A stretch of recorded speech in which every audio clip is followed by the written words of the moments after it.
Somewhere, beneath a sky, the colour of dried blood, a swordswoman kneels in a garden that should not exist. Petals drift from her wounds instead of falling from any tree. Her prosthetic arm gleams faintly, a relic shaped by hands that loved her. And behind her closed eyes there is a memory of a promise she made a very long time ago. A promise to a man on horseback. A promise that would end in fire, in decay, and in a silence that swallowed an entire region of the world. This is Malenia, Blade of Miquella. The only warrior in the lands between who could say, without a shred of exaggeration, that she had never known defeat. Not once. Not in any duel, not in any war, not against any god, demigod, or beast that crossed her path. And yet her story is not a triumphant one. It is a tragedy dressed in gold and rot. A story about a girl who was cursed before she could walk, who was loved so fiercely by her twin brother that his love became a kind of prison, and who eventually became something less than human and more than a myth. A goddess of decay who bloomed instead of died. Tonight, we're going to walk through her entire story. Slowly, carefully. From the moment of her birth beneath the Erdtree, through the war that turned a green region into a wasteland of scarlet fog, to the tower she waits atop even now, dreaming beside her sleeping brother. There is no need to rush any of this. We have hours ahead of us, and Malenia's story deserves every one of them. If you're new here, welcome to Nightfall Lore, a channel built for exactly this. Long, slow explorations of the stories buried inside From Software's worlds, told gently enough that you can let your eyes close whenever they're ready. You don't need to catch every detail tonight. You don't need to remember every name. Just let the words carry you, the way rot carries itself on the wind across Caelid, patient and unhurried and impossible to stop. Before we go further, I always like to ask, wherever you're listening from tonight, whatever corner of the world you've curled up in to let this story carry you towards sleep, I'd love to know where you're tuning in from. Drop it in the comments if you're still awake enough to type. There's something quietly wonderful about knowing that this same story is drifting through so many different rooms, in so many different time zones, all at once. A small thread connecting strangers who just want a story and a reason to finally close their eyes.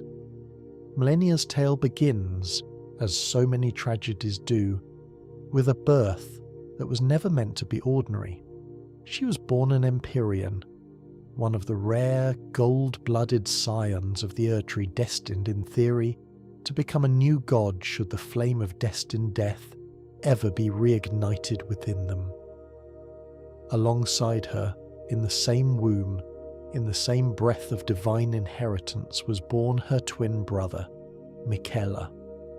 Where Malenia would grow into a warrior whose reputation would silence rooms, Miquella would grow into something stranger still.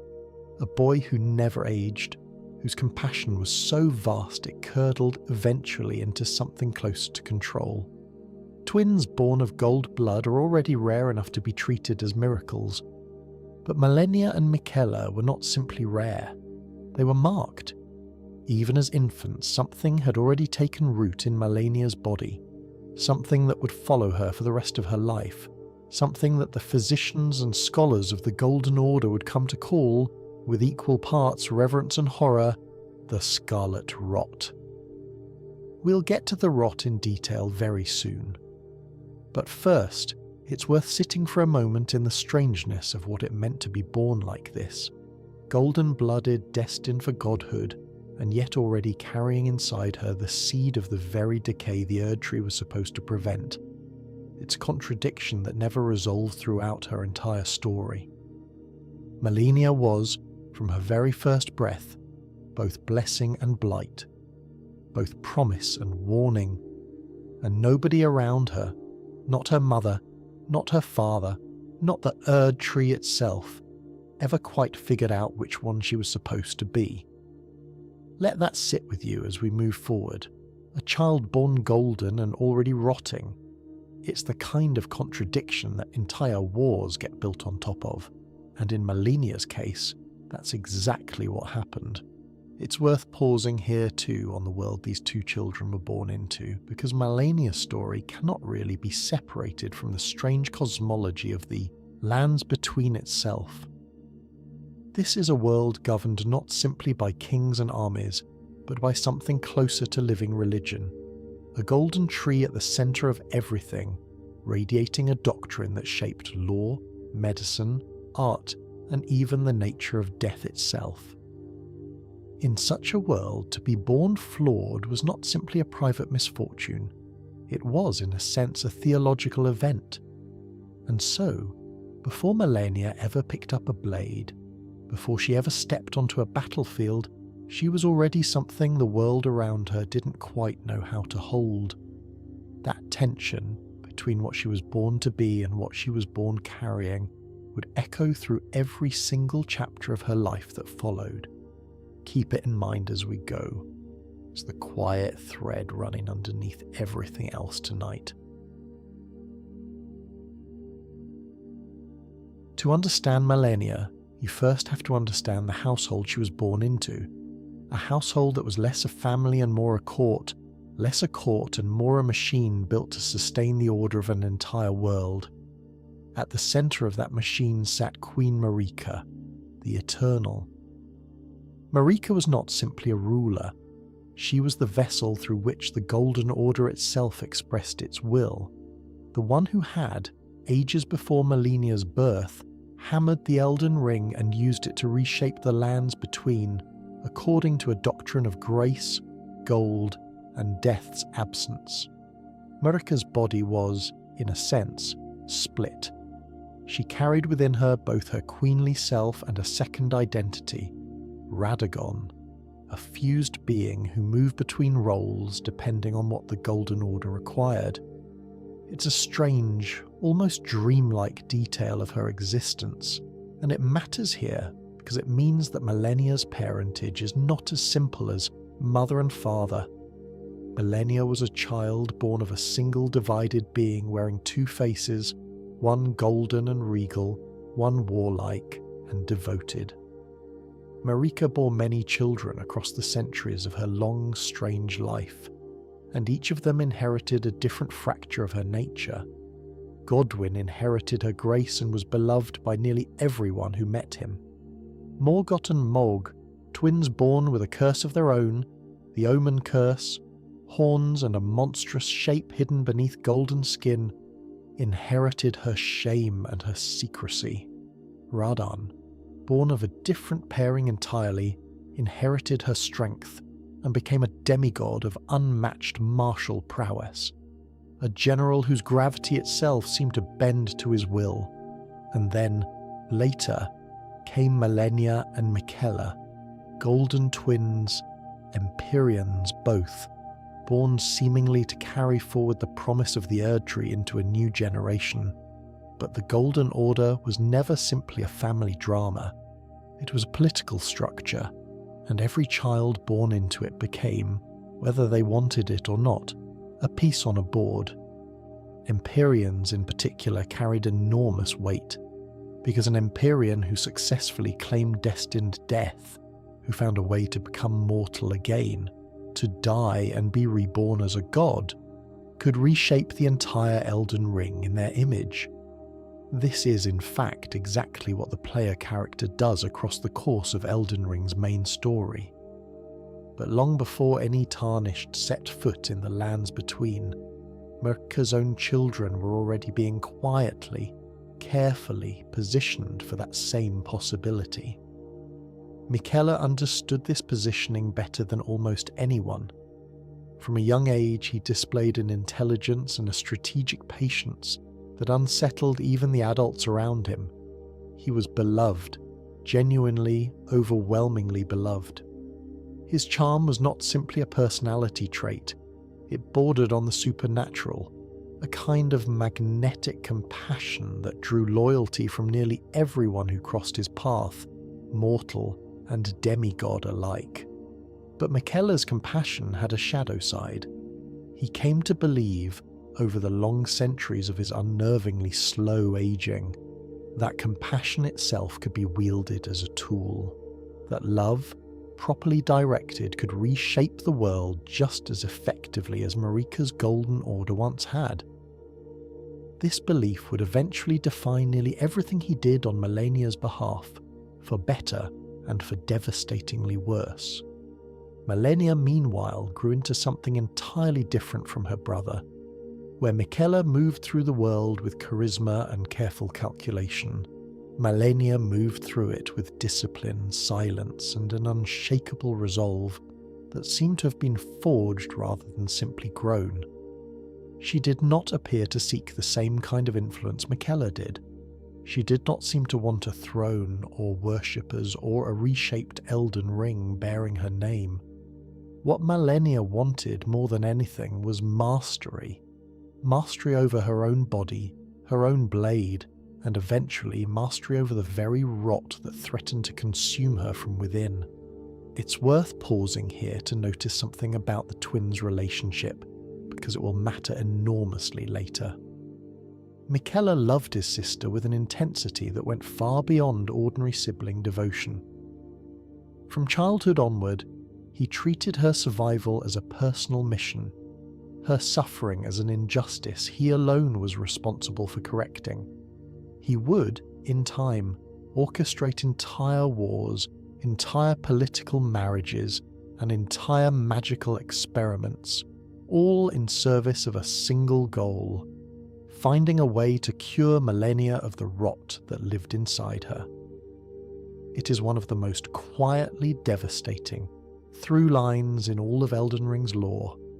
A boy whose compassion was so enormous that it eventually swallowed his sister's autonomy whole, all in the name of saving her. The wider family too cast a long shadow over both twins, even from a distance. Godwyn, the golden firstborn beloved by all, would eventually meet a fate so catastrophic, assassinated in a manner that severed death itself from the world, that it reshaped the entire trajectory of the Golden Order and, indirectly, everything that came after for every one of Marika's remaining children. Morgott, left to rule the crumbling capital in the aftermath, carried burdens of shame and duty that mirrored, in their own dark way, the burdens Malenia carried in her own rotting flesh. And Mog, exiled and resentful, nursed ambitions of his own that would eventually intersect with Miquella's life, in ways far removed from anything Malenia herself chose or wanted. Positioned among all of this, Malenia and Miquella occupied a strange semi-isolated place within the family, close enough to the centre of power to matter enormously, distant enough from it to be spared some of the more brutal political theatre that consumed their older siblings. It was, in its own way, a kind of mercy, but it was also, as we'll see, a kind of preparation, a quiet, careful positioning of two children who would eventually be called upon to reshape the fate of an entire region, whether they were ready for that weight or not. Beyond the immediate family, the wider court of Lindale operated according to rules and rivalries that outsiders rarely glimpsed. Noble houses aligned themselves with one demigod or another, hoping to secure favour, land, or influence once the question of succession eventually forced itself into the open. Malenia and Miquella, distant as they were from the daily churn of that political theatre, were nonetheless discussed constantly within it, their names invoked in whispered calculations about future alliances, their eventual roles debated by advisors and nobles who had never once met either of them in person.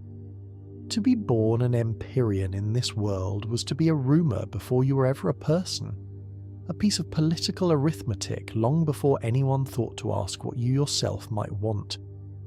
It's worth taking a moment too to sit with just how unusual it was for the Golden Order to have two Empyreans born in the same generation, let alone the same womb.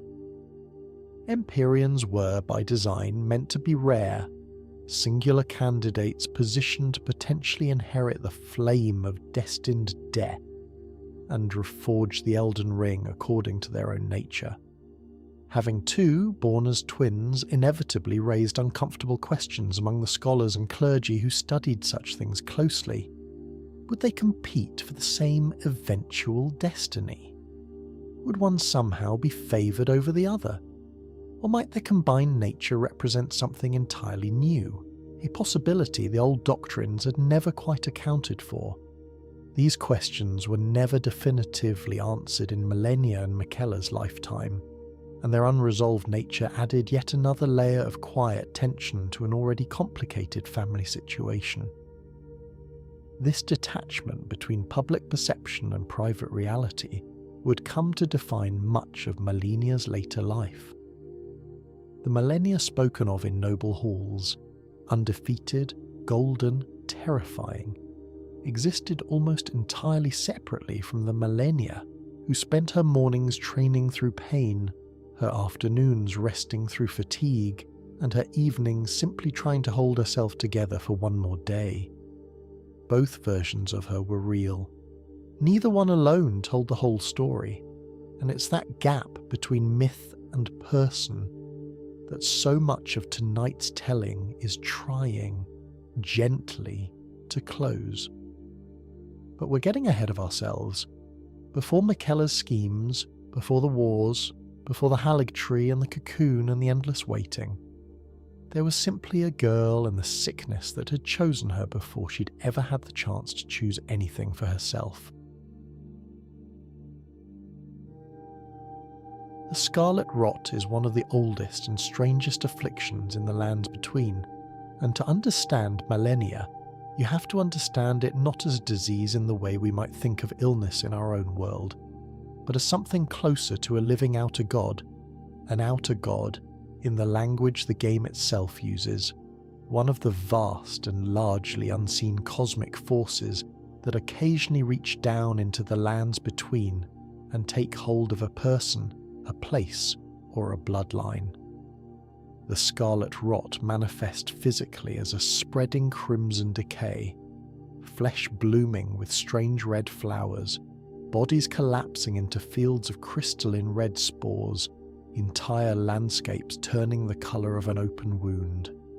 It is contagious, spreading through water, through spores carried on the wind, through corpses left to rot in the open air. Left unchecked, it can consume a person entirely, reducing them to little more than a vessel for the rot's continued spread. For most people afflicted with the Scarlet Rot, it is simply a death sentence. Slow, painful, and final. But for Malenia, something different happened. Rather than consuming her outright, the rot seemed to fuse with her Empyrean blood, entwining itself so completely with her divine nature that it became, in a very real sense, a part of who she was. She did not merely carry the rot, she became one of its foremost vessels in the entire world, arguably second only to the being long imprisoned beneath Caelid's earth, an ancient entity whose name the Golden Order worked very hard to erase from history. This fusion had visible physical consequences from an extremely young age. Malenia's right eye and portions of her limbs were consumed by the rot in childhood, requiring prosthetics crafted for her, most notably a golden prosthetic arm that would later double as a weapon, extending and reshaping itself in combat, blooming into spectral wings during her most desperate and beautiful attacks. Even her hair bore the mark of it, streaked through with an unnatural rusted red that mirrored the rot's own colouring. It would have been easy and perhaps expected for a childhood defined by visible affliction and constant physical suffering to break a person. Malenia's illness was not hidden or occasional. It was a constant companion, flaring painfully at unpredictable moments, marking her as different from the moment anyone looked at her. But instead of breaking her, the rot seemed to temper her. She grew disciplined in a way that few demigods ever needed to, because for Malenia, discipline wasn't a virtue to be cultivated, it was survival. Every day she wasn't consumed by the rot was a day she had, in some sense, already won a battle nobody else could see. This is, I think, one of the quiet truths sitting underneath Malenia's entire character. Long before she ever fought Radahn, long before she was ever called undefeated on any battlefield, she had already spent years locked in an unseen, ongoing war against her own body.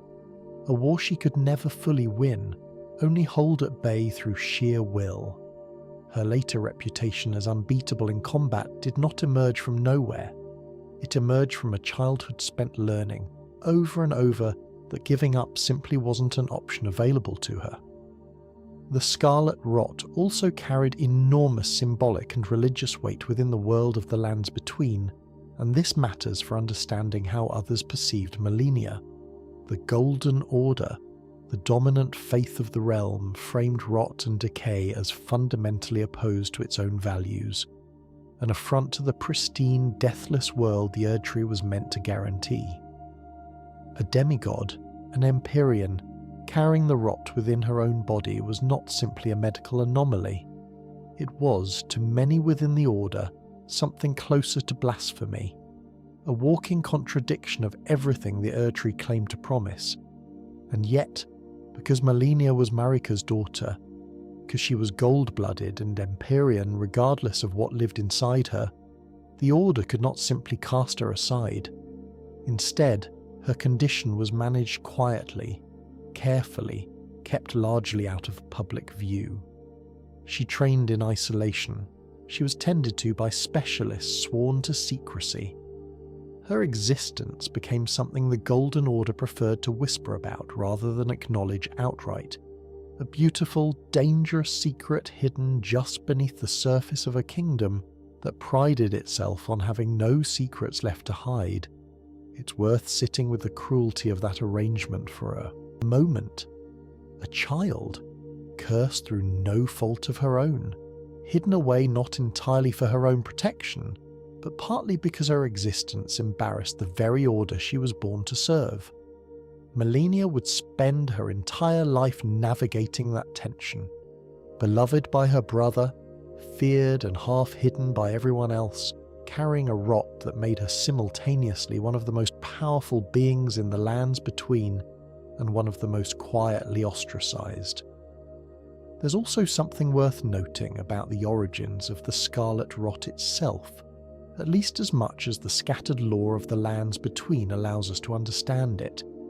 Some scholars within the world trace its presence back to an ancient dreaming god sealed away long before Marika's rise to power, a slumbering entity whose influence seeps upward into the world in slow, patient waves, taking root wherever conditions allow. Malenia, by virtue of her divine blood, may simply have been an unusually receptive vessel for this influence, a body uniquely suited to hosting a fragment of something far older and far stranger than the Golden Order itself. If that's true, then her affliction was never truly a flaw in her design at all. It was, in its own dark way, a kind of destiny, one nobody, not even Marika, could have fully anticipated or prevented. Other corners of the Lands Between offer their own smaller echoes of this same rot, hints scattered across the world for those willing to look. Lakes and swamps far from Caelid occasionally show the same crimson bloom, isolated outbreaks that flare up and are contained, or aren't, by whatever local powers happen to be paying attention. These scattered outbreaks suggest that the rot was never something unique to Malenia alone. It was always present in the world, dormant, waiting, a low hum beneath the golden surface of the Erdtree's dominion. Malenia simply happened to be the vessel in which it found its most complete, most devastating expression. There's a quiet horror in that thought. if you sit with it long enough tonight, that the affliction which shaped an entire life, an entire war, an entire ruined region was never truly personal to begin with. It was simply looking for a door, and Malenia, through no choice or fault of her own, happened to be the one born standing closest to it. It's also worth noting how the Scarlet Rot differs, thematically, from the other great afflictions scattered throughout the lands between's history, where the curse of the omen, carried by figures like Morgott and Morg, was framed almost entirely as a matter of shame, something to be hidden beneath cloaks and crowns, denied and concealed. The Scarlet Rot occupied a stranger, more ambiguous position within the world's moral imagination.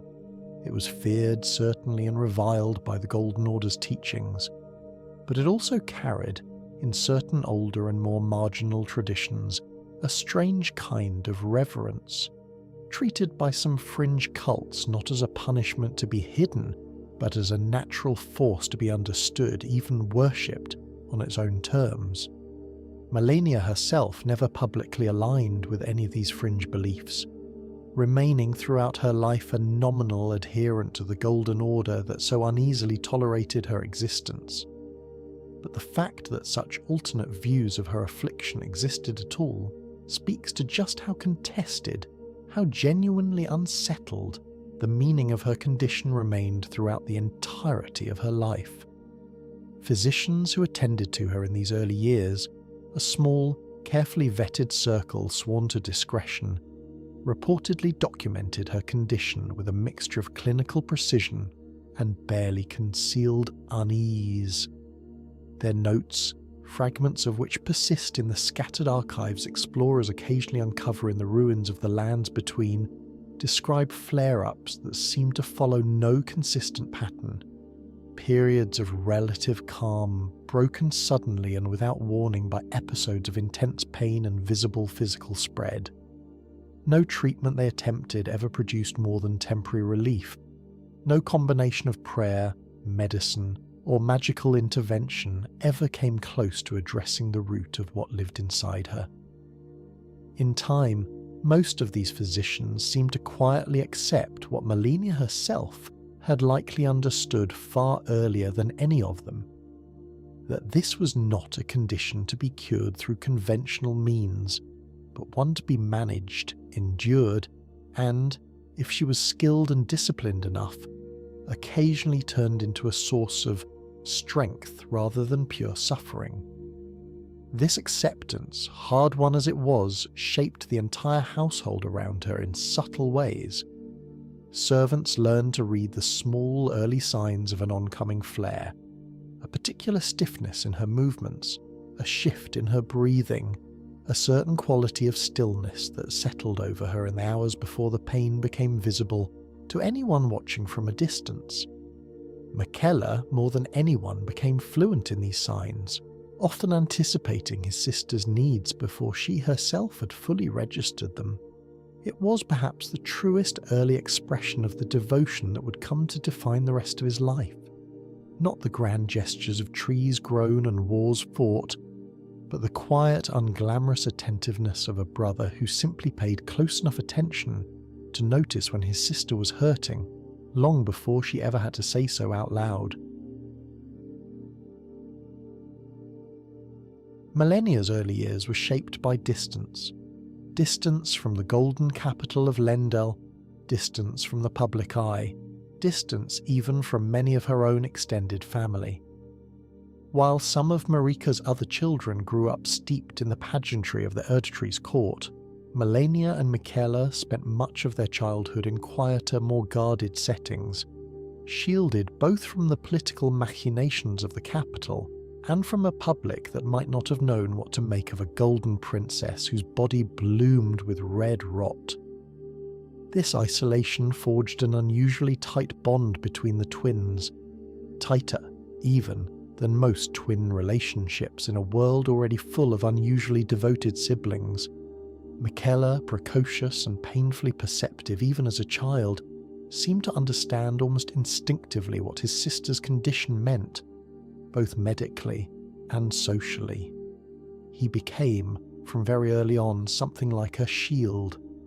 Where others might have flinched from Malenia's rot-marked body, Miquella never did.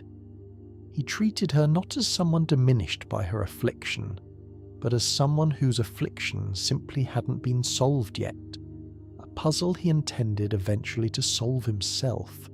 It's easy, looking back with the full context of how their story eventually unfolds, to see the early roots of Miquella's later obsession already taking shape in these childhood years.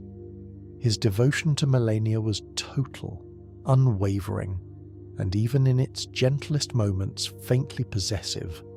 A love that positioned him not simply as her brother, but as her protector, her advocate, and eventually her architect. Everything Miquella would go on to build, alliances, wars, magical experiments, entire fortresses grown from living trees, would trace back in some fashion to this early and unshakable belief that his sister's suffering was a problem only he was equipped to fix. Malenia, for her part, seemed to accept this dynamic without much resistance, at least in these early years. She trusted her brother implicitly, more than she trusted almost anyone else in the lands between, and that trust would carry through every major decision of her adult life. Where Miquella schemed, Malenia executed. Where Miquella dreamed of grand designs to reshape fate itself, Malenia simply picked up a blade and made sure nothing standing between her brother's dreams and their fulfillment would survive the attempt to stop them. It was during these formative years that Malenia began her true training as a warrior, and this training would eventually make her one of the single most feared combatants in the entire history of the lands between. She trained under martial traditions connected to knightly orders sworn in service to the Empyreans, learning the sword not as a hobby or a formality expected of nobility, but as a discipline central to her entire identity. Her body, unpredictable and fragile in the face of the rot's flare-ups, forced her to develop a fighting style built around explosive, decisive bursts of movement, quick, merciless, unwilling to waste a single motion, because she never knew how many good days her body would give her before the rot reasserted itself. This is where the seeds of her legendary waterfowl dance were planted, though the technique itself would not fully bloom, so to speak, until much later in her life. Even as a young warrior, Malenia was already developing a fighting philosophy built around total commitment, throwing herself entirely into an attack rather than holding anything in reserve, because reserve was a luxury her body could not guarantee her. Where other warriors of the lands between might fight cautiously, probing for openings over long, patient exchanges, Malenia fought like someone who understood, on some deep, unspoken level, that patience was a gift she'd never fully been given. Her days during this period followed a rhythm shaped almost entirely around managing her condition. Mornings, when the rot tended to lie quiet, were reserved for the most demanding physical training, sparring sessions that pushed her endurance and precision to their absolute limits. Afternoons often had to be surrendered to rest, to the quiet, exhausting work of simply enduring whatever flare of pain or weakness the rot chose to visit upon her that day. Evenings, when she had the strength for it, were spent in study, not of magic or scripture particularly, but of tactics, of the movement of bodies in combat, of the small, technical details that separated a merely skilled swordsperson from one who could stand against absolutely anyone and walk away victorious. Miquella, throughout these years, remained a constant presence at the edges of her training, though he rarely, if ever, wielded a blade himself. His gift lay elsewhere, in strategy, in diplomacy, in the careful cultivation of alliances and resources that would, in time, support Malenia's growing reputation. Even in childhood, the twins had already begun to settle into the complementary roles that would define the rest of their partnership. Malenia as the blade, sharp and decisive, Miquella as the hand that guided where the blade would fall. By the time she reached adulthood, word of her prowess had begun to spread quietly through certain military and noble circles, though always carefully filtered, always presented in ways that avoided drawing too much attention to the rot beneath her golden reputation. She became known simply as an Empyrean warrior of extraordinary, almost impossible skill, a demigod who had, by some accounts, never once been defeated in single combat. The rumour took hold and never let go, and unlike so many legends that grow taller with each retelling until they no longer resemble the truth, this particular legend turned out to be, almost unbelievably, entirely accurate. The specific traditions Malenia trained under also deserve a moment of attention, because they shaped her fighting style in ways that would remain visible throughout the rest of her life. Rather than the heavier, more armoured combat styles favoured by many of the Lands Between's greatest warriors, Malenia's training emphasised speed, precision, and economy of motion, principles more commonly associated with smaller, more agile fighters than with demigods capable of contesting armies. This choice wasn't accidental. Her body, weakened intermittently by the rot's unpredictable flares, simply could not sustain the kind of prolonged, heavily armoured combat that many of her peers relied upon. Necessity shaped her style as much as any deliberate philosophy, and in time, that necessity became one of her greatest advantages. Opponents trained to expect slow, methodical demigod combat found themselves consistently unprepared for the sheer speed and unrelenting pressure Malenia brought into every exchange. Her isolation, though, never fully lifted. Even as her legend grew, Malenia remained a figure more spoken of than seen, more myth than presence, tucked away from the Golden Capital's glittering political theatre.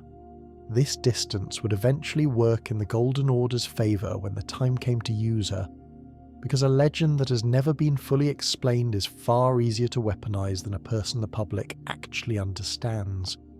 And weaponized in time is exactly what Malenia became. There's a small human detail worth including here, one easy to overlook amid all the talk of war and legend. By every surviving account, Malenia genuinely loved the discipline of her training, independent of what it eventually made her capable of. Sparring for her was never purely a means to an end.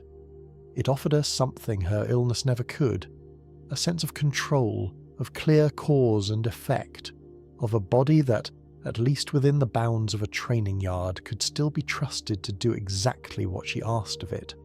In a life defined so heavily by unpredictability, that kind of reliable, earned mastery must have felt like its own small mercy, however brief each session of it turned out to be. Miquella, watching from the sidelines during these years, reportedly rarely interrupted her training, understanding instinctively that this was one of the few arenas in his sister's life where she needed no protection, no intervention, no careful management on his part. It was, perhaps, the one part of her existence he was content to simply witness rather than shape, a smaller, quiet exception to the pattern that would otherwise define the rest of their shared story. There is a phrase associated with Malenia that echoes throughout the Lands Between long after most people have forgotten the details of her actual life. Undefeated. Not merely skilled, not merely dangerous. Undefeated. A word carrying an almost mythic weight in a world built on constant war, endless duels and demigods whose entire identities were forged in combat against one another. To appreciate what this reputation actually meant, it helps to understand just how violent and competitive the world Malenia grew up in truly was. The Lands Between during this era was not a peaceful golden age in any meaningful sense. Beneath the surface pageantry of the Erdtree's grace, Marika's many demigod children were locked in a constant simmering rivalry with one another. a rivalry that would eventually explode outward into the Shattering, the great war that shattered the Elden Ring itself. Even before that war formally began, demigods tested themselves constantly against one another, in duels both formal and informal, in skirmishes fought at the edges of contested territories, in shows of martial strength meant to establish and reinforce hierarchy among Marika's fractious competitive children. In this environment, a reputation for being undefeated was not simply flattering. It was, in a very real sense, a form of political and military power in its own right. Enemies hesitated to challenge Malenia directly, not because they respected her as a person, but because the risk of becoming another footnote in her unbroken record was simply too costly to accept. Allies, meanwhile, sought her out precisely because her presence on a battlefield functioned almost like a guarantee. Wherever Malenia fought, victory tended to follow. Her fighting style, refined over years of training and real combat experience, combined breathtaking speed with an almost surgical precision. She fought primarily with a curved blade, her movements built around swift, decisive strikes rather than prolonged exchanges, and she supplemented her swordplay with a prosthetic arm, which could extend, twist, and eventually, key in her most desperate moments, bloom outward into something resembling spectral wings, granting her bursts of aerial mobility that few opponents in the lands between could anticipate, let alone counter. But there was something else that made Malenia so consistently victorious, something beyond raw technical skill, her relationship with the rot itself. Over years of managing her condition, Malenia had learned not merely to suppress the Scarlet Rot, but, in moments of true desperation, to draw upon it, channeling its corrosive, spreading power directly into her combat, using it as both weapon and shield. This ability came at enormous personal cost, accelerating the rot's spread through her body each time she called upon it, but it also meant that in her most dangerous moments, Malenia was not merely fighting as a skilled swordswoman. She was fighting as something closer to an avatar of decay itself, wielding a fraction of the same cosmic power that had cursed her since birth. It's worth noting too that Malenia's undefeated reputation was not built in isolation from her relationship with Miquella. Throughout her adult martial career, Miquella remained deeply involved in shaping the context around her battles, advising her, strategizing on her behalf, and in some cases quietly ensuring that the conditions of her duels tilted, however subtly, in her favour. This doesn't diminish her skill in any way. By every account, Malenia's talent was entirely genuine, entirely her own. But it does illustrate once again the strange symbiotic partnership between the twins. Miquella's mind working constantly in the background, Malenia's blade executing in the foreground, each one relying on the other in ways neither fully acknowledged even to themselves. Accounts of her early battles, scattered as they are across item descriptions and fragments of testimony, left behind by soldiers who served under or against her, paint a consistent picture: a warrior who rarely spoke before combat, who carried herself with the stillness that unsettled opponents accustomed to the posturing and taunting so common among the demigods of her generation. She didn't need to announce her intentions. Her reputation walked into the room before she did, and by the time steel was drawn, most of her opponents had already, on some level, resigned themselves to the outcome. As Malenia's reputation grew, so too did her value as a political asset. In a world where demigods were constantly maneuvering for advantage, for alliances, for marriages that might bind rival bloodlines together, an undefeated Empyrean warrior was an extraordinarily valuable piece to have on your side of the board. And it was precisely this value, this reputation, painstakingly built over years of discipline and sacrifice, that would eventually be spent almost entirely in service of a single catastrophic conflict. The war against General Radahn, a war born not from hatred, but from something far stranger and, in its own tragic way, far more intimate. Bards and chroniclers of the era, limited though their surviving accounts are, seemed almost uncertain how to categorize her. She did not fit neatly alongside the other demigods of her generation, most of whom cultivated public personas as extensions of their martial reputations. Grand titles, elaborate armour, banners raised deliberately to be seen from a distance. Malenia's own presentation remained comparatively restrained, her fame resting almost entirely on results rather than spectacle. In a world so thoroughly obsessed with golden pageantry, there was something almost radical in a legend built purely on an unbroken record, with none of the usual theatre required to sustain it. The culture of dueling among demigods during this era deserves a bit of extra context, because it explains why an undefeated reputation carried such tremendous, almost unassailable weight. Formal duels between demigods followed elaborate codes of honour, often witnessed by representatives from multiple noble houses, to ensure the outcome could not later be disputed or reframed. Losing such a duel meant more than simple defeat. It meant a permanent, publicly recorded stain on one's reputation, a vulnerability that rivals could exploit for generations afterward. In this context, Malenia's unbroken record wasn't simply a matter of personal pride. It was a form of armour in its own right, a reputation so absolute that many potential rivals chose to avoid confrontation with her entirely, rather than risk becoming the exception that finally broke it. Her legend, in other words, was doing strategic work long before she ever had to lift her blade, deterring conflict simply by existing, a kind of victory achieved through reputation alone. That war is where Malenia's legend reaches its terrible, blooming climax, and to understand how it began, we have to go back to a promise, one made not entirely by Malenia herself, but on her behalf, in the tangled, well-intentioned and ultimately devastating way that so many of Miquella's plans tended to unfold.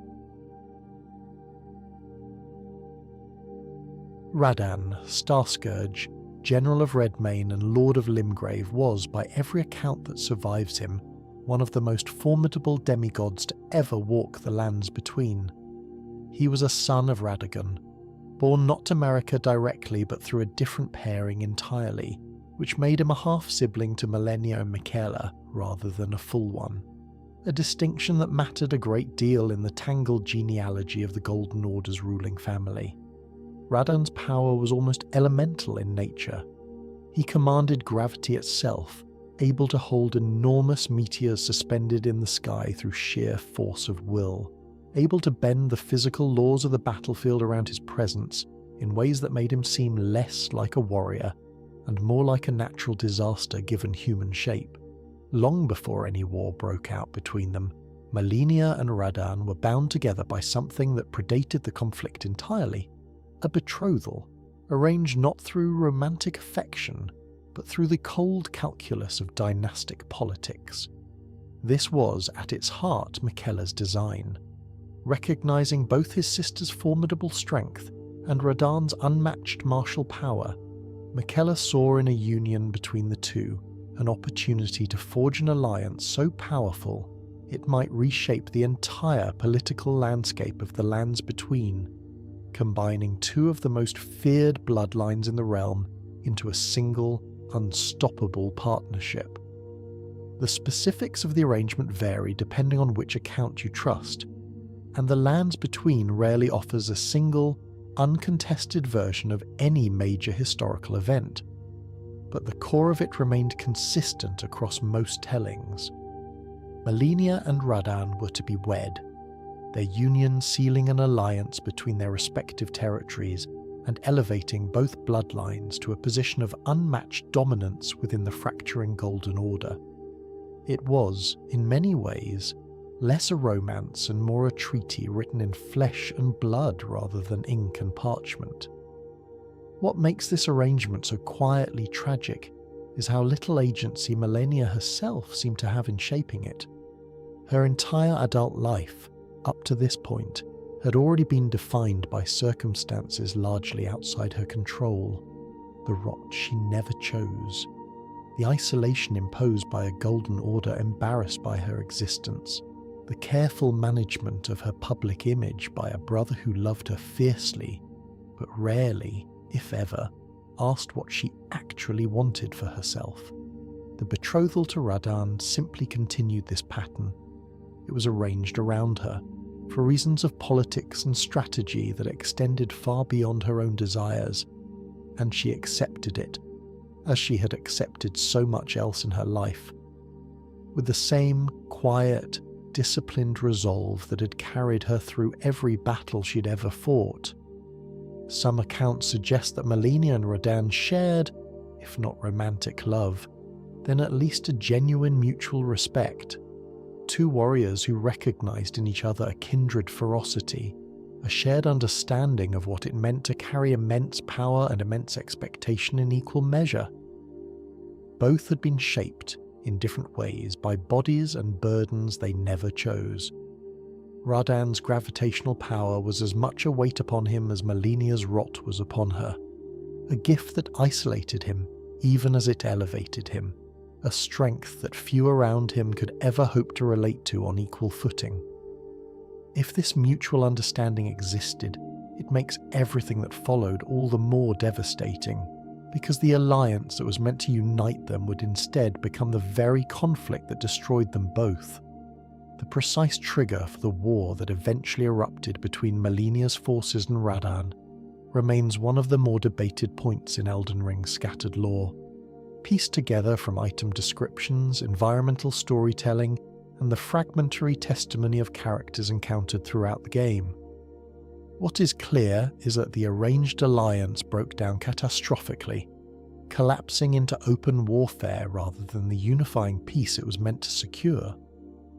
Whether this collapse was driven by political maneuvering elsewhere in the Golden Order, by Radahn's own growing resistance to an arrangement he had less say in than anyone realised, or by forces entirely outside either family's control, the result was the same. What should have been a wedding became, instead, the staging ground for one of the most devastating conflicts in the Lands Between's long, blood-soaked history. In the months leading up to open war, tension reportedly simmered across the border territories separating Malenia's forces from Radahn's own holdings in what was then a thriving, fertile stretch of land. Messengers moved between the two camps, carrying proposals and counter-proposals, attempts at renegotiation that history suggests grew increasingly desperate and increasingly futile as both sides dug into positions neither seemed willing to abandon. Whatever hope remained for a peaceful resolution collapsed sometime in this uneasy interval, and once it collapsed there was no walking it back.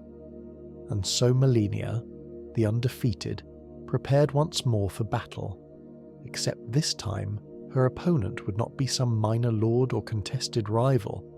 This time she would face a demigod whose power rivaled her own, in a war that would not simply be fought and won, but would leave permanent visible scars carved into the very geography of the world.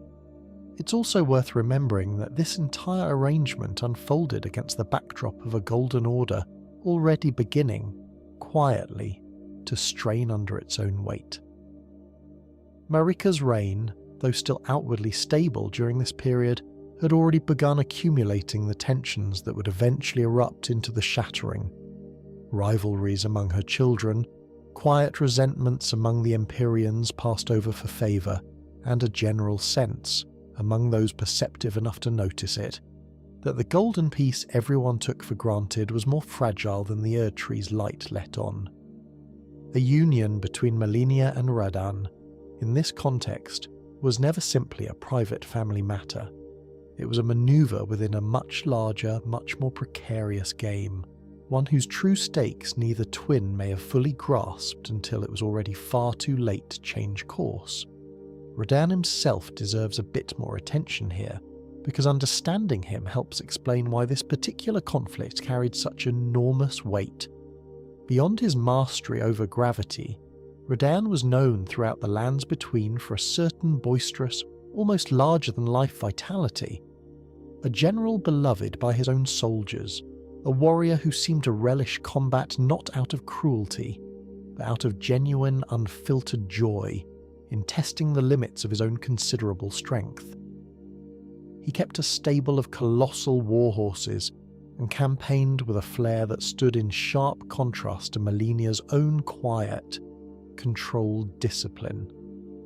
In many ways, the two of them represented almost opposite temperaments, wrapped around comparably immense power. Radahn loud and expansive, Malenia contained and precise.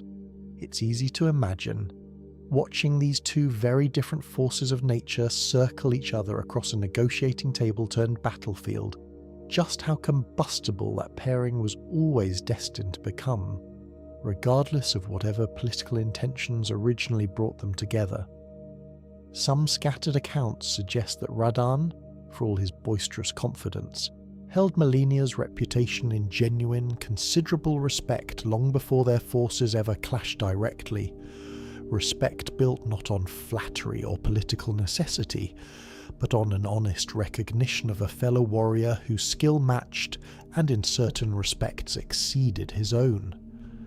If that respect was real, it makes the eventual collapse of their arranged union feel less like a simple political failure and more like a genuine tragedy between two people who might, under different circumstances, have found real companionship in one another rather than open war. This time, victory would not come cheap. It would come at a cost that neither Malenia, nor Radahn, nor even Miquella himself seemed to fully anticipate. Before we step into the battle that would define and end so much of Malenia's story, I want to take a short pause, the way I always do around this point in these longer videos. If this kind of story is the sort of thing that helps you drift off, consider subscribing to Nightfall lore, and maybe leave the video running a little longer than you think you'll need tonight. It costs nothing, it takes about 2 seconds, and it genuinely helps a small channel like this one keep making these deep dives, instead of chasing shorter, louder content that isn't built for falling asleep to. If you've been enjoying tonight's journey through Malenia's story, tapping that subscribe button is the simplest way to make sure the next one finds its way to you too. Now, let's go back to the war that shattered Caelid. The conflict that history would eventually call the Battle of Aeonia unfolded in the region we now know, in the present timeline of Elden Ring, is Caelid, a name that, by the time the Tarnished ever set foot there, had become synonymous with ruin, red mist, and creatures twisted almost beyond recognition by decades of unchecked rot. But before this war, Caelid was not the wasteland players encounter. It was a vibrant, fertile region, rich with life, one of the more prosperous territories under Radahn's stewardship. When the alliance between Malenia and Radahn collapsed into open conflict, the war that followed was, by every surviving account, catastrophic in scale. Radahn's forces, drawing on his mastery over gravity and his considerable martial reputation, fought with the overwhelming, almost inevitable force that had made him one of the most feared demigods in the realm. Malenia's forces, meanwhile, fought with the same discipline and ferocity that had defined her entire military career, but this time facing an opponent who genuinely matched her, someone whose power did not simply bend before her blade the way so many previous opponents had. As the war dragged on and Radahn's forces began to gain the upper hand, Malenia made a decision that would define the rest of her existence and would permanently scar the region around her. She chose to unleash the Scarlet Rot fully, without restraint, without any attempt to contain or control its spread. Where previously she'd drawn on the Rot in careful, measured bursts during individual duels, at the Battle of Aeonia she let it loose entirely, allowing the affliction that had lived quietly inside her since birth to bloom outward across the entire battlefield. The results were apocalyptic. the Scarlet Rot spread outward from the battlefield in every direction, consuming soldiers, wildlife, water sources, and eventually the very earth itself. Descriptions passed down through fragments of item lore describe the spread as almost weather-like in its behaviour, not a controlled deployment of a weapon, but something closer to a storm front, rolling outward across the landscape with a momentum that quickly outpaced anyone's ability to contain or direct it, Malenia included. Whatever precise control she may have hoped to maintain over the Rot's unleashing dissolved within moments of its release, the affliction taking on a will and a momentum entirely its own. What had been a fertile, thriving region collapsed within what may have been mere days into a landscape of decay so total and so permanent that it would never fully recover, not during the war, not in the centuries that followed, not even by the time the Tarnished arrives in the present-day lands between to find Caelid still choking on crimson fog and rot-twisted horrors generations later. Radahn's forces, caught in the epicenter of this unleashed decay, were devastated. Yet in one of the most striking and often discussed details of this entire conflict, Radahn himself survived, not through some clever tactical retreat, but through a far more desperate and unsettling method. Rather than succumb to the rot as his soldiers did, Radahn used his own considerable power to halt the passage of time around himself, essentially freezing his own body and mind in place to escape the rot's inevitable spread through his flesh. And though this act preserved him, but at an enormous cost, Radahn effectively removed himself from the flow of history, entering a kind of suspended, unaging stasis that would leave him, generations later, still fighting on the very same battlefield, still bearing the exact same wounds, locked forever, in the moment the rot first began consuming him. Malenia, for her part, achieved something that had never been achieved before, and would never be achieved again in the recorded history of the lands between. She won. Decisively, completely and permanently, she defeated Radahn's forces and effectively ended the war in her favour. Her reputation as the undefeated blade of Miquella was, in this single brutal conflict, cemented beyond any possible dispute. No warrior remaining in the lands between could credibly claim to have bested her, because none ever had, not even a demigod whose power over gravity itself had made him one of the single most dangerous beings in the realm. But victory in Malenia's case was never going to be simple. The same rot that had won her the war had also, in the act of being unleashed, so completely accelerated its hold over her own body far beyond anything she had experienced before. Where previously the Scarlet Rot had been something she managed, something she drew upon carefully and paid for gradually, at Aeonia she had opened the floodgates entirely, and floodgates, once opened that wide, do not close again simply because the battle has ended. The region left behind by this war bears her mark permanently. Caelid, transformed into the rot-choked wasteland that generations of travellers would come to fear, stands as perhaps the single most visible, most enduring monument to what happened at Aeonia, a landscape reshaped not by natural disaster or divine punishment, but by one woman's desperate, victorious choice to let the thing she had spent her entire life fighting to control finally, completely, run free.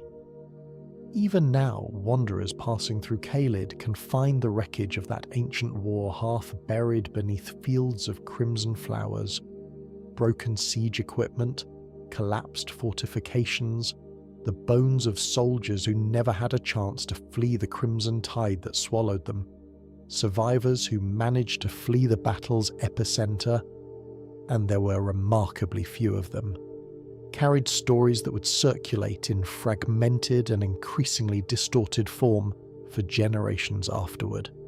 Tales of soldiers watching their own comrades dissolve mid-stride, of rivers running thick and red long before any blood was spilled, of a sky that seemed to dim beneath clouds of drifting spores thick enough to blot out the sun. Whatever the precise accuracy of any single account, the consistent thread running through all of them is the same. Nothing that region experienced that day resembled an ordinary battle.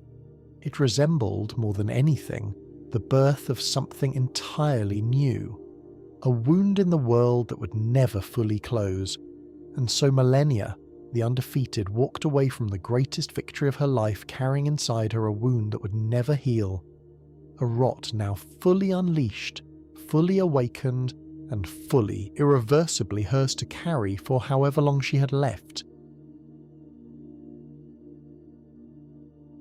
In the aftermath of Aeonia, Malenia's condition changed in ways that even her most careful physicians and closest confidants struggled to fully understand. The rot, once managed and contained through years of discipline and careful restraint, had been let loose so completely during the battle that it no longer behaved as it once had.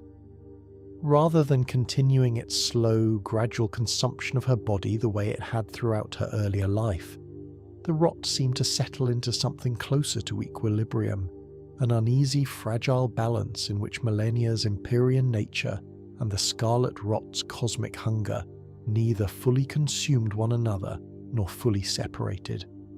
This balance manifested in strange and, in their own way, beautiful physical changes.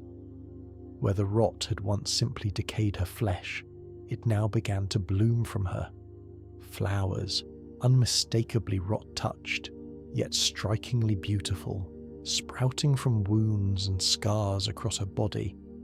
It's a detail that captures something essential about Malenia's entire existence.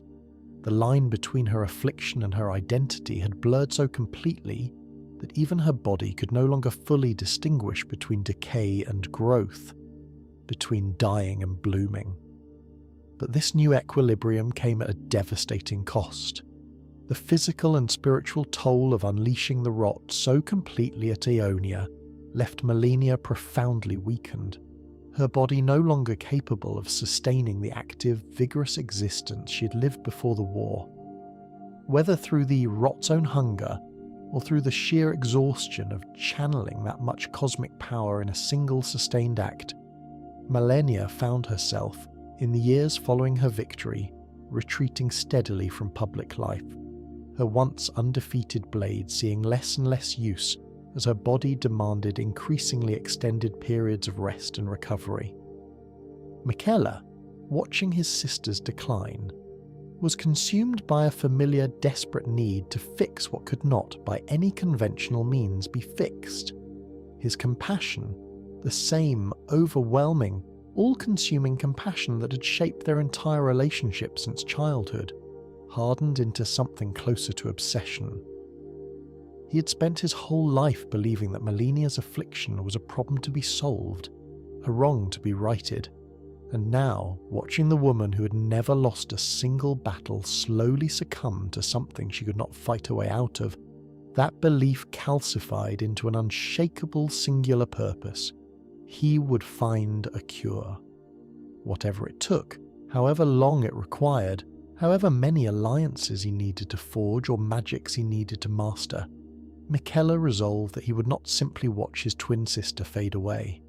He had watched her fight through pain no ordinary body could withstand, watched her rise from countless private battles the rest of the world never saw, and the thought of watching her lose quietly, gradually, without even the dignity of a visible opponent to strike back against, was more than he could bear to simply accept. This resolve would eventually lead Miquella towards some of the most consequential and, in hindsight, most morally troubling decisions of his entire life, decisions that would ripple outward far beyond Malenia herself, touching the fates of countless others across the lands between. But in these immediate years following Aeonia, his focus remained singular and intimate, caring for his sister, seeking out every scrap of knowledge that might offer even a fragment of hope, and beginning slowly the process of constructing a sanctuary where Malenia could rest, recover, and perhaps eventually be healed. Malenia herself throughout this period seemed to accept her decline with the same disciplined, unflinching resolve that had defined her entire life. If she grieved the loss of her former vigour, if she mourned the slow retreat from a life of battle and purpose into one of increasingly quiet convalescence, she did not, by any surviving account, allow that grief to consume her. She'd spent her entire existence managing a body that betrayed her in unpredictable ways, and this new chapter, however difficult, was simply another form of the same lifelong discipline she had always practiced. She endured. She always endured. It was in many ways the one constant that had never wavered across every version of her story. Through childhood illness, through years of grueling training, through a war that reshaped an entire region, and now through a decline that no blade, however skilled, could fight its way out of. During these years, Miquella is believed to have consulted with healers, scholars, and magical practitioners across a wide swath of the lands between, seeking any tradition that might offer insight into curing an affliction as old and as cosmic in origin as the Scarlet Rot. Some of these consultations reportedly led him toward obscure sects with unconventional views on death, decay, and the nature of the outer gods, knowledge considered dangerous, or at minimum deeply unorthodox, by the standards of the Golden Order he'd been raised within. That Miquella was willing to seek out such fringe knowledge, risking his own reputation and standing within the Order to do so, speaks to just how singularly focused his search for a cure had become by this point in his life. Nothing, it seemed, was too unconventional, too risky, or too far outside sanctioned doctrine if it offered even the faintest possibility of relief for his sister. There is something worth noting in the way this period is remembered by the few chroniclers whose accounts survive into the present day. Malenia, even in decline, remained a figure others sought out for counsel and reassurance rather than pity. Knights who had served under her during the war against Radahn continued to visit whatever quiet residence she occupied in these years, seeking not medical updates but simply her presence, her calm, the sense of steadiness she carried even as her own body betrayed her more with each passing season. It speaks perhaps to the particular kind of leadership Malenia offered throughout her life, not the loud, charismatic leadership her brother wielded so effortlessly, but a quieter, sturdier kind, the kind built entirely on having never once wavered when it mattered most. There's a particular kind of grief embedded in watching someone extraordinarily capable slowly lose access to the very thing that once defined them. For years, Malenia's identity had been inseparable from her role as an undefeated warrior. The woman armies feared, the sister Miquella's entire strategy revolved around, the blade that had quite literally reshaped the map of the lands between. To watch that identity recede, session by session, season by season, as her body demanded more rest and permitted less exertion, must have carried its own particular sorrow, distinct even from the physical suffering of the rot itself. Who was Malenia, if not the undefeated blade? It's a question the surviving lore never answers directly, but it lingers, quietly, beneath everything that follows. Those closest to her during this period noted a change not in her temperament, which remained as steady and disciplined as ever, but in the rhythm of her days. Where once her hours had been carved sharply between training and recovery, they now blurred together into something quieter, slower, governed less by ambition and more by simple necessity. She still trained when she could. She still sparred on the mornings her body allowed it, but the fierce, driving purpose that had once carried her through years of grueling preparation gave way, gradually, to something closer to patience. The patience of someone learning to live inside a body that no longer answered every demand she made of it. It was during this period of retreat and quiet endurance that Miquella began the project that would come to define the rest of both their lives, a living sanctuary grown not from stone and mortar, but from the branches of a tree, cultivated with a patience and a devotion that mirrored, in its own strange way, the patience and devotion Malenia herself had shown throughout every battle of her long undefeated career. High above the wetlands of the lands between, in a region eventually called Elphael, Brace of the Haligtree, Miquella began cultivating what would become one of the most remarkable structures in the entire realm, a colossal tree, grown deliberately and painstakingly to serve as both sanctuary and fortress for his ailing sister. This was not simply a garden or a retreat. The Haligtree was conceived as something closer to a second Erdtree, a living monument built specifically to hold back the rot that had claimed so much of Malenia's body and spirit, offering her a place where recovery, however distant a hope, might one day become possible. Miquella reportedly drew upon horticultural and magical traditions connected to the Erdtree's own origins, seeking guidance from scholars who had spent lifetimes studying how the golden tree itself had first been cultivated ages before Marika's reign began. Growing a second tree of comparable magnitude was, by any reasonable measure, an undertaking without precedent. No other figure in the lands between's recorded history had attempted anything remotely similar, and many of the magical traditions Miquella drew upon had to be adapted, reinterpreted, or invented outright to suit a project this unprecedented in scale. The scale of this undertaking is difficult to overstate. Growing a structure of this magnitude, one capable of housing entire knightly orders, libraries, chapels, and living quarters within its branches, required resources, magical knowledge, and sheer will that few beings in the lands between could have marshalled. That Miquella accomplished it speaks to just how far his devotion to his sister was willing to stretch, and perhaps to how far his own ambitions had begun to extend beyond simply curing Malenia, towards something closer to building an entirely new centre of power to rival the Erdtree itself.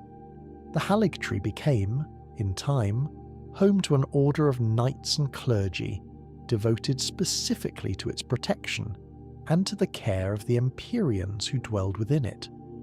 Loretta, Knight of the Haligtree, stood among its most storied guardians, her presence woven into the very structure's defence long after her mortal life had ended, her spirit lingering to guard the tree's approach against any who might threaten what Miquella had built. Loretta herself carried her own quiet tragedy. Once a sorceress of considerable renown from an entirely different corner of the lands between, bound eventually to the Haligtree's defence in a manner that echoes faintly the same themes of duty, devotion, and lingering purpose that thread through so much of this story.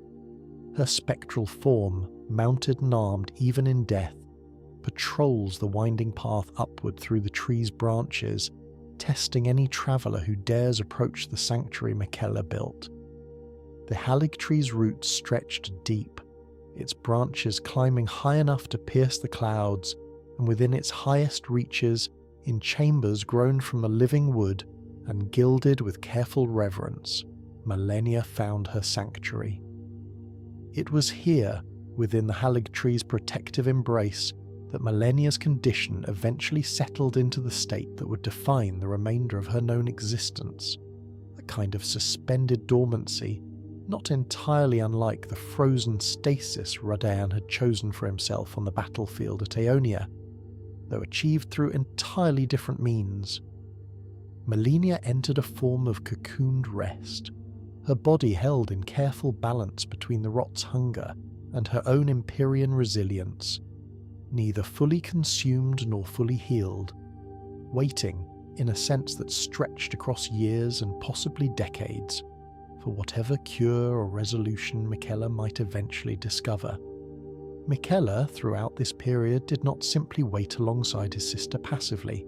He worked, he researched, He sought out alliances, knowledge, and magical traditions across the lands between, driven by a conviction that somewhere, in some forgotten corner of the realm, or some overlooked branch of magical scholarship, the key to curing Malenia's rot must exist.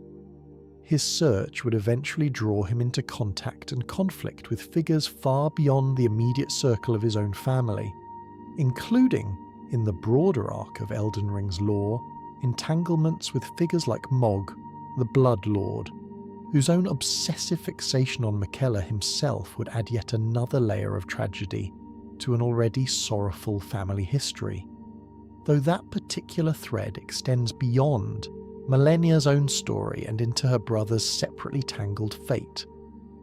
What's striking about this entire period is how thoroughly it illustrates the asymmetry that had come to define Malenia and Miquella's relationship. Malenia, once the undefeated warrior whose blade had ended a war and reshaped a region, had become, in this later chapter of her life, largely passive, resting, waiting, her fate increasingly determined by her brother's choices rather than her own actions. Miquella, meanwhile, grew ever more active, ever more determined, his love for his sister expanding into a project of such vast scope that it began to reshape not just her fate, but the political and magical landscape of the entire lands between. Within the tree itself, life carried on in a slow, cloistered rhythm, entirely divorced from the chaos still simmering across the rest of the fracturing kingdom.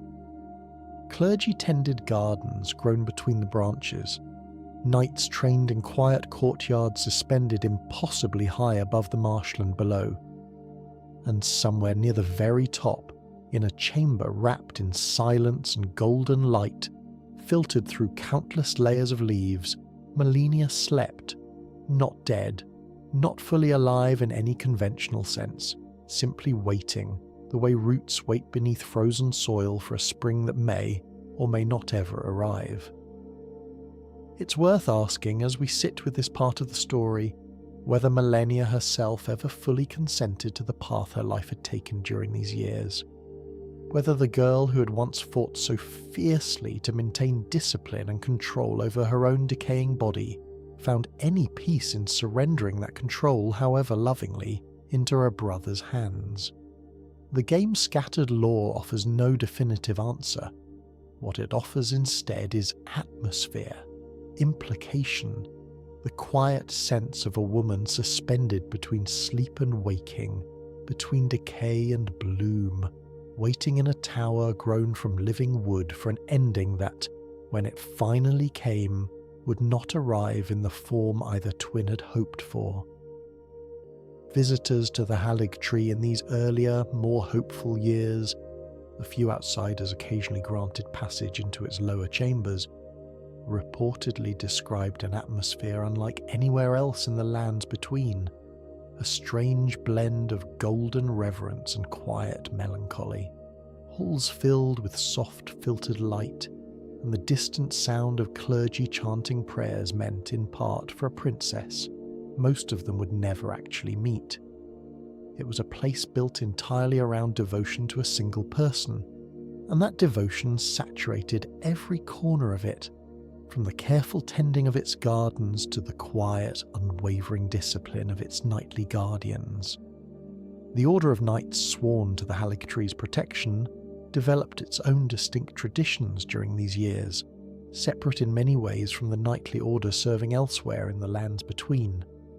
Rather than swearing fealty to the Golden Order directly, or to Marika as eternal queen, these knights swore themselves specifically to the protection of Elphael, and by extension to Malenia herself, a subtle but meaningful distinction that placed their loyalty closer to the twins personally than to the broader religious and political structure everyone else in the realm answered to.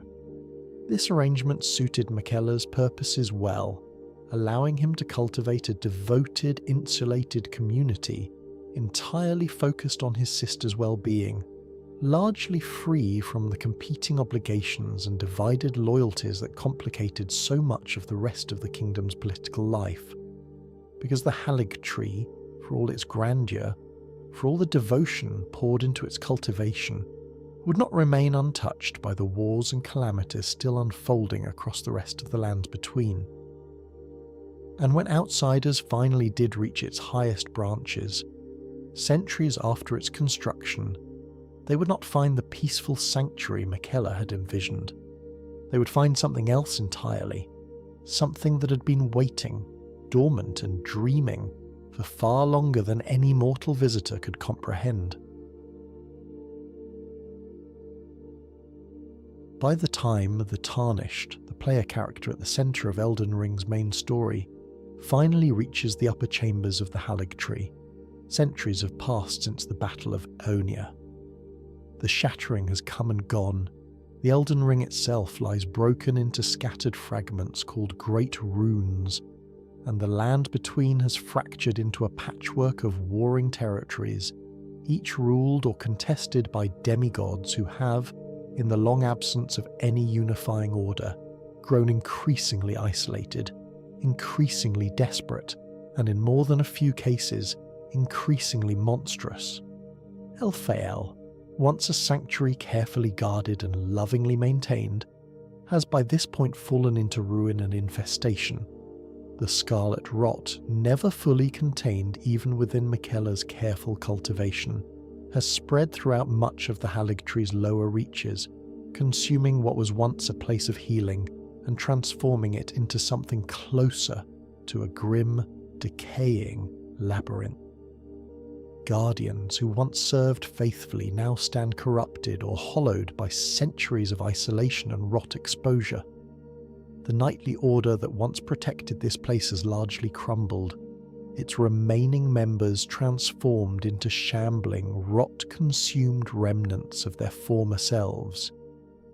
And at the very top of this decaying sanctuary, past guardians both fallen and fierce, including the fearsome Loretta, whose spirit still patrols the tree's approach, and the enigmatic blade-wielding godskin duo who guard the final passage upward. The Tarnished finally reaches Malenia herself. The godskin apostles themselves are worth a brief mention here. Strange, fire-wreathed figures whose own dark rites and immortal devotion mark them as some of the most unsettling guardians in the entire game, placed at this final threshold, almost as if to ensure that only the most determined, most capable travellers would ever have the chance to disturb whatever waited beyond them. What they find is not the sleeping, cocooned figure Miquella might have hoped remained undisturbed. Malenia, disturbed by the arrival of an intruder into the sanctuary her brother built specifically to protect her, awakens. And what awakens is not simply the undefeated warrior from her youth, but something that has been fundamentally transformed by decades, perhaps centuries, of fusion between her Empyrean nature and the rot that has never stopped growing within her. The battle that follows is, by near universal consensus among those who have faced it, one of the most demanding and unforgettable encounters in all of Elden Ring. Malenia fights with the same explosive, committed ferocity that defined her entire martial career, her curved blade moving with a speed that seems to defy the passage of time that has clearly weighed so heavily on everything else around her. But now, that ferocity is amplified by something even more dangerous, her ability to heal herself by inflicting damage, a grotesque mirror of the rot's own hunger, siphoning vitality from her opponent's wounds and feeding it directly back into her own decaying body. Every strike she lands does not merely damage her opponent, it sustains her, extends her, keeps the flame of her existence burning just a little longer. Her most infamous technique, the waterfowl dance, represents the full, terrible culmination of the fighting philosophy she developed across her entire life. Total commitment, no reservation, a series of aerial strikes so swift and so comprehensive that few opponents in the lands between have any hope of escaping them entirely unscathed. It is, in a very real sense, the physical embodiment of everything we've discussed throughout tonight's story.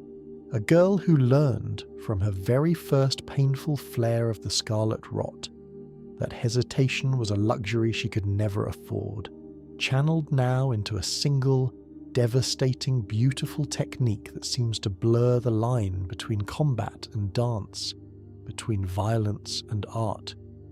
Should the Tarnished manage to survive this first assault and press their advantage, Malenia's transformation reaches its final, most striking form, Scarlet Aeonia.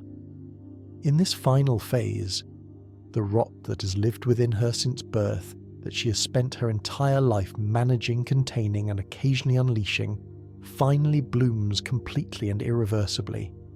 A massive, grotesquely beautiful flower erupts from her body, and Malenia herself is transformed into something that no longer resembles the disciplined warrior of her youth, but rather a full and complete avatar of the Scarlet Rot itself, a goddess of decay in the most literal, visceral sense the game's imagery can offer. It is here, in this final terrible bloom, that the tragedy of Malenia's entire story crystallizes most completely. This is a woman who spent her whole life fighting against becoming exactly this, a vessel entirely consumed by the affliction she was born with, an Empyrean whose divine nature has been utterly overwritten by the rot she once managed to keep, however tenuously, under control. Her undefeated legend, her discipline, her decades of careful restraint, all of it converges in this final encounter into a battle against the very thing she spent her entire existence trying not to become. And should the Tarnished ultimately prevail, should this centuries-long streak of never-knowing defeat finally inevitably come to an end, Malenia's own words, spoken in the moments before her fall, capture the entire weight of her story more completely than any narration ever could. She acknowledges, with something between sorrow and a strange kind of relief, that she has never known defeat in life, and that this, finally, at long last, is both her first defeat and her last. There is something almost gentle in that acceptance, buried beneath all the violence and decay of the encounter. A woman who spent her whole existence carrying a burden she never chose, finally at the very end, allowed to simply stop carrying it. Many who have faced this encounter describe a strange emotional shift partway through the fight, an initial sense of dread and overwhelm giving way gradually to something closer to reverence. It is one thing to read about an undefeated warrior in scattered item descriptions and second-hand testimony. It is another entirely to stand across from her, to feel firsthand the sheer, unrelenting commitment behind every strike, and to understand, viscerally, exactly why no one in centuries of recorded history had ever managed to close the distance between themselves and her blade. The difficulty of the encounter isn't simply a design choice. It's the mechanism through which the story finally lets you feel the truth of everything you've been told about her.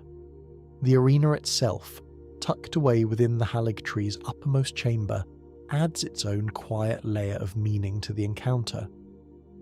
Unlike so many other significant battles across the lands between, fought in throne rooms or ruined castles or open battlefields, Malenia's final stand takes place within a space her brother built specifically as a sanctuary.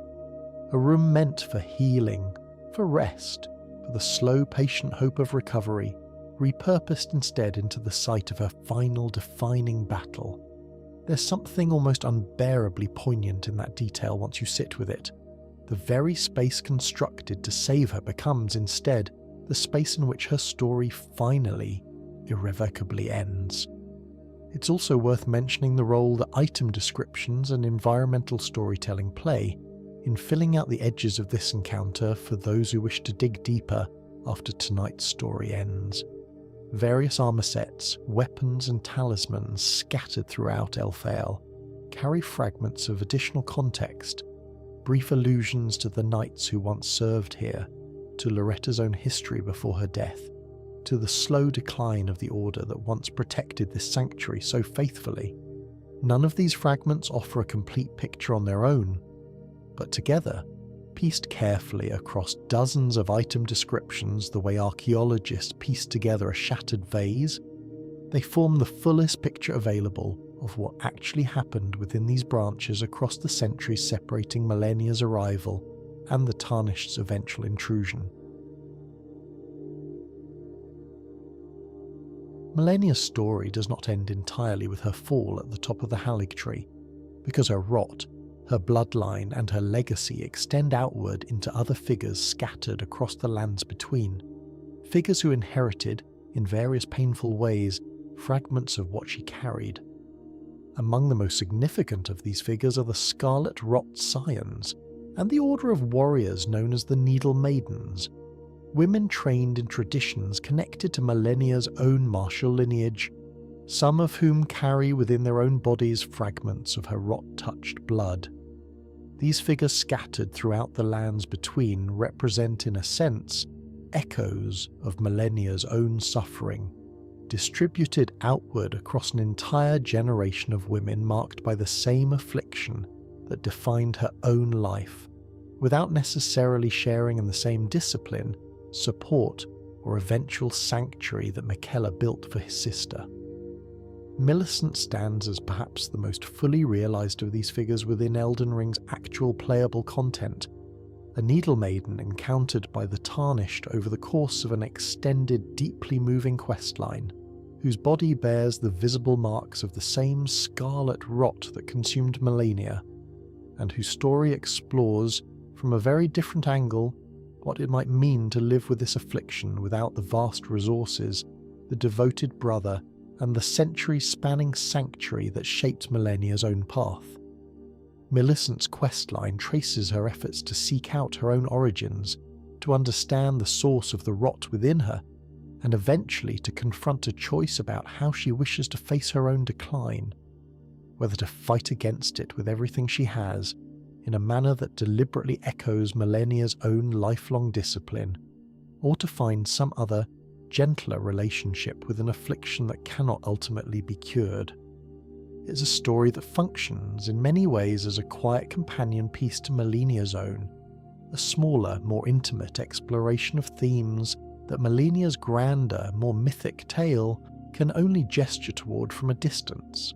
Along Millicent's path, travellers encounter her sisters, other Needle Maidens scattered across ruined outposts and forgotten shrines, each one grappling with the same rot in her own way, some resigned to a quiet fading, others consumed by desperation or rage at a fate none of them ever chose.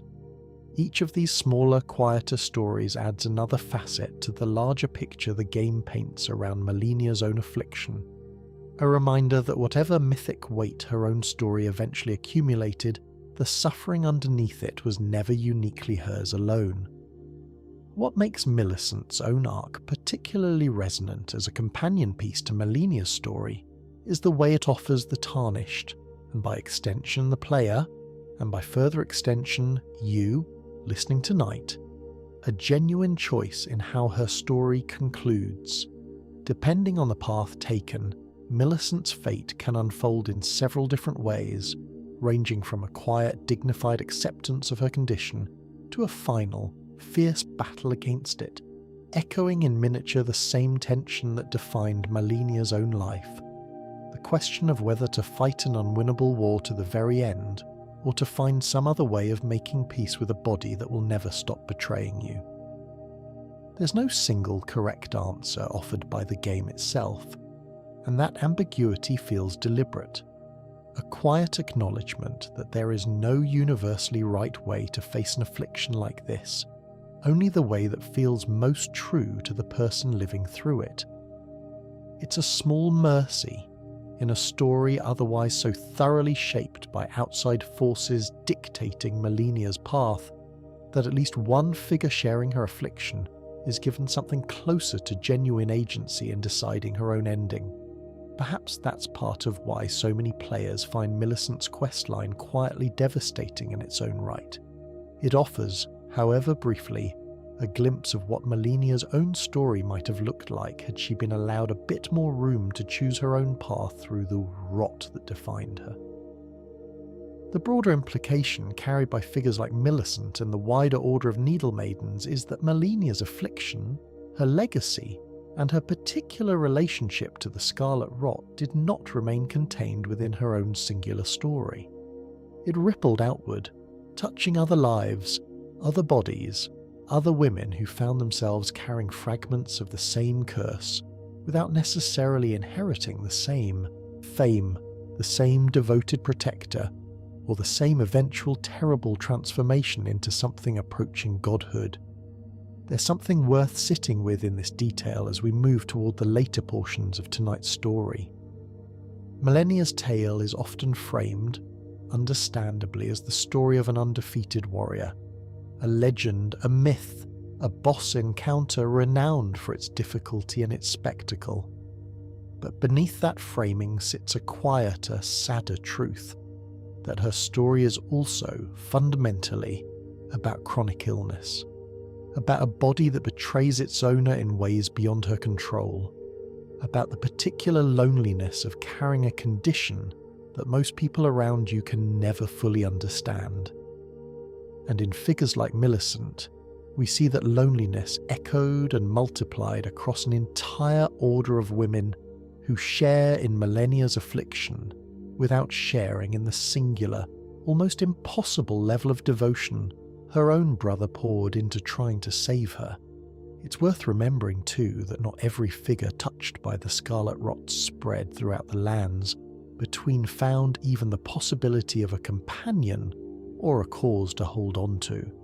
Many simply succumbed, quietly forgotten, their stories never woven into any larger narrative, their suffering never given the mythic weight that Malenia's own affliction eventually accumulated. In this sense, Malenia's story, however tragic in its own right, remains in some ways a privileged tragedy, a suffering witnessed, documented, and ultimately mourned by history in a world where so many others afflicted with the same curse simply vanished into the rot without a single verse or legend to mark their passing.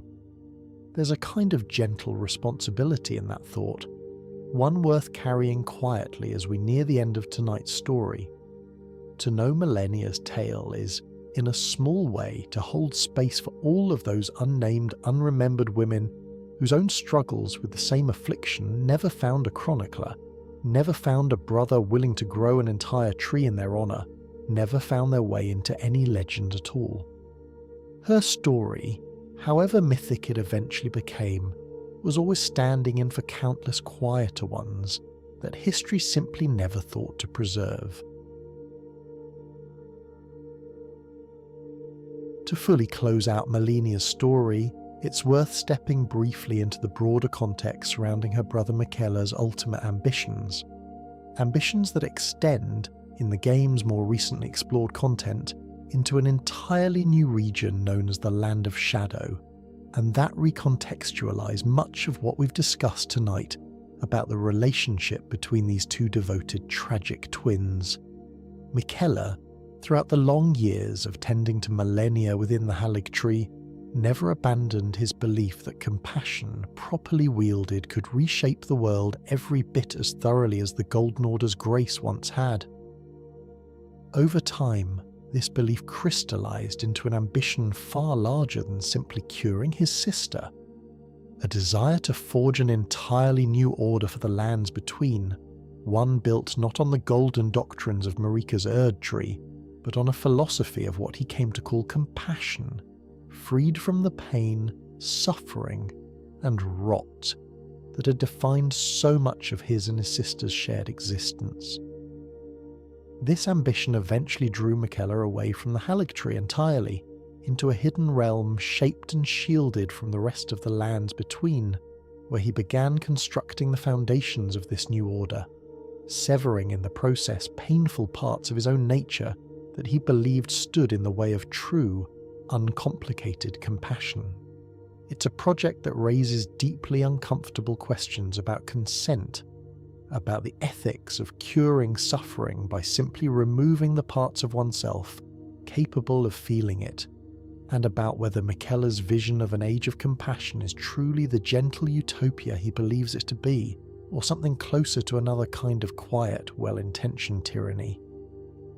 There is a version of this story, easy enough to imagine once you've walked through the whole of it, in which Miquella's love for his sister represents the purest, most admirable force in the entire saga of the Lands Between. A boy who refused to accept a world that condemned his sister to suffering, who spent centuries and untold resources trying to build something better for her sake. And there's another version, equally supported by the same set of facts, in which that same love becomes the story's quiet villain, a devotion so total it never once paused to ask whether its object actually wanted saving on these particular terms. Perhaps the truest reading holds both of these interpretations at once, refusing to resolve them into a single, comfortable conclusion. Miquella's love for Malenia was real. It was also, in its own way, a kind of erasure. Both of those things can be true simultaneously, and the story seems to want you to sit with that discomfort, rather than resolve it too quickly. Part of this later chapter of Miquella's ambition involved his fraught, complicated relationship with Radahn, the same demigod Malenia had once fought and defeated so completely at Aeonia. Long preserved in his frozen, unaging state on the battlefield where the Rot first threatened to claim him, Radahn eventually finds himself drawn back into the twin story once more, revived and repositioned by Miquella into an entirely new role within his grand design. It's a detail that adds yet another layer of strange, sorrowful symmetry to the whole saga. The very man Malenia once fought to a standstill, bound now into her brother's continuing, unresolved quest to build a world without suffering. Malenia's own connection to this later chapter of her brother's story remains, fittingly, ambiguous and dreamlike. She exists throughout this period, in her suspended state within the Haligtree, her fate still tied inextricably to whatever Miquella ultimately manages to accomplish. Some interpretations suggest that Miquella's grander ambitions, his eventual departure into the hidden land of shadow, and his continued search for a cure to rot and suffering more broadly, remain driven, even now, by that same original unwavering devotion to his sister that shaped their entire childhood together. Whatever new order he hopes to build, whatever compassionate age he hopes to usher in, Malenia remains, in some sense, its first and most important intended beneficiary, the sister whose suffering set this entire, sprawling ambition into motion in the first place. There's a particular kind of sorrow embedded in this final layer of the story, one that only becomes visible once you step back and consider the full scope of what these twins built together, and, separately, across their long, strange lives. Malenia fought a war that reshaped an entire region and left her own body forever marked by the very affliction she was trying to overcome. Miquella built an entire second sanctuary and eventually pursued an entirely new philosophical order for all of existence, driven at its core by a desire to save one person he loved beyond reason. Neither sibling, in the end, seems to have found the resolution they were hoping for. Malenia remains suspended, undefeated only until the moment she finally is, waiting atop a decaying tree for an ending that arrives, when it finally does, through the hands of a wandering stranger she's never met. A stranger who arrives carrying no history with her, no memory of the war she once won, or the brother who built her sanctuary, only the simple, unavoidable fact of having climbed high enough to disturb her rest. And Miquella's grand philosophical project remains, even in the furthest reaches of the story currently explored, incomplete. A vision of compassion still being built, still being tested, its ultimate success or failure left, fittingly unresolved. It's worth considering too what Malenia's own perspective on all of this might have been, however unknowable it ultimately remains. Would she have wanted a brother who built entire realms in pursuit of her cure, who reshaped philosophy itself around the hope of ending her suffering? Or would she simply have wanted to be allowed to face her affliction on her own terms, with the same discipline and quiet resolve she brought to everything else in her life? The lore leaves this question open, deliberately or not, and perhaps that's fitting. Malenia spent so much of her life being decided for, by politics, by prophecy, by a brother whose love left little room for her own voice. Even now, in the way her story gets told and retold, that same pattern quietly persists.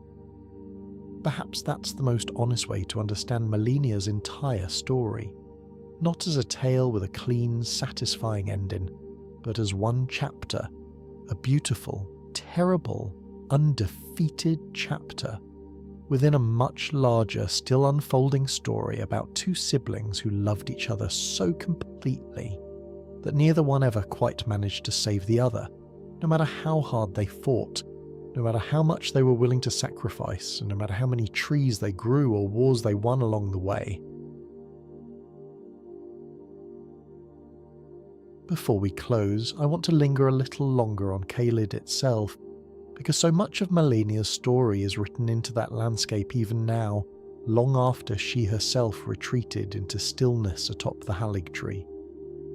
Travellers who cross through the region in the present-day lands between describe a place that feels less like a wilderness and more like a wound that never finished healing. Red mist clinging low to the ground, rivers running the colour of rust, the crumbling remains of once proud fortifications half swallowed by fields of crimson flowers that seem, in their own eerie way, almost beautiful.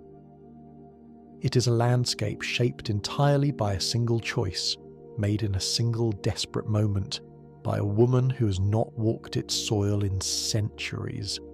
There's something worth noting in the way the lands between as a whole has learned to live alongside Caelid rather than reclaim it. No army has ever successfully cleansed the region. No golden decree from Lendel ever managed to push the rot back to whatever borders it once respected. Instead, the rest of the world has simply adapted around it, treating Caelid as a permanent hazard to be avoided rather than a wound to be healed. A tacit acknowledgement, whether anyone in power would ever say so directly, that some of what Malenia unleashed at Aeonia can never be undone. This permanence matters, I think, because it reframes the scale of what we've been discussing tonight. Malenia's story isn't simply about one woman's suffering, however central that suffering remains to everything else. It's about the way a single life, shaped by forces largely outside her control, can reshape the physical, geographic reality of an entire world. Few figures in the lands between's long history can claim that kind of lasting, undeniable impact, and fewer still carry the particular sorrow of having achieved it not through conquest or ambition, but through the desperate act of trying to survive. If you ever find yourself imagining Caelid as you drift towards sleep tonight, its red mist, its twisted rot-touched creatures, its strange, terrible beauty, try to hold it alongside the image of the girl who created it, young, disciplined, desperate, doing the only thing she could think to do to keep from losing a war that mattered enormously to the brother she loved. The landscape and the person are not separate stories. They are the same story, told at two different scales, one written in soil and mist, the other written in scars and cocooned sleep. It's worth mentioning too the strange creatures that now call Caelid home, beasts and once human remnants twisted by generations of prolonged rot exposure into shapes barely recognisable as their original forms. Dogs the size of small horses, their flesh split by crimson bloom. soldiers still wearing the tattered remains of armour from a war centuries past, shambling now with no memory of the battle that claimed them, driven only by whatever fragment of hunger or aggression the rot has left behind in place of a mind. These figures are, in their own tragic way, the final inheritors of Aeonia's aftermath, casualties who never had the chance to properly die, caught instead in an endless, degraded half-life. At the edges of a war their bodies still remember, even if nothing else about them does. There's a bleak symmetry in this detail worth sitting with for just a moment longer. Malenia herself, in her final transformation atop the Haligtree, becomes something not entirely unlike these creatures. A being whose original self has been almost entirely subsumed by the rot's relentless hunger, sustained now by combat rather than rest, driven by instinct and inherited purpose rather than the disciplined, deliberate will that wants to find her. The undefeated warrior and the shambling rot beast wandering Caelid's ruined fields are in the end closer cousins than either the game or its scattered lore likes to say outright. Both are what happens when the Scarlet Rot is finally given everything it has always wanted, and yet even within that bleakness, Caelid holds small, stubborn signs of continuity, shrines still tended by isolated, rot-resistant hermits, scattered merchants who have learned to navigate the region's hazards well enough to eke out a strange, precarious livelihood amid the ruin. Life, in whatever diminished and cautious form it can take, has not entirely abandoned the region Malenia's choice reshaped. It persists at the margins, the way it so often does, finding whatever narrow foothold the devastation leaves available. There's a kind of quiet lesson in that persistence too, if you're inclined to look for one this late into the night.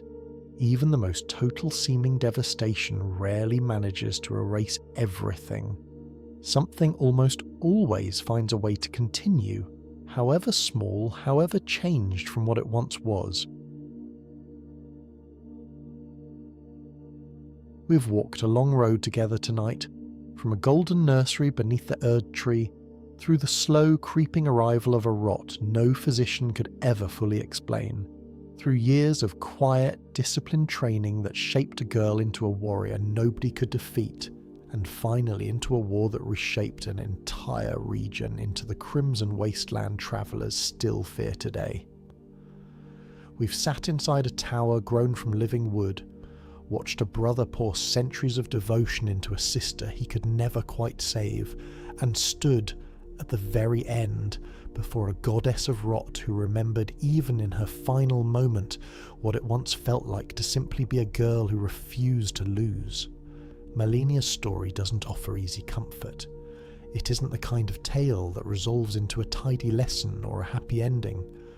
But there is something quietly comforting, I think, in a story about someone who endured for so long, who carried so much, and who never once let that burden stop her from moving forward, one disciplined step at a time for as long as her body would allow it.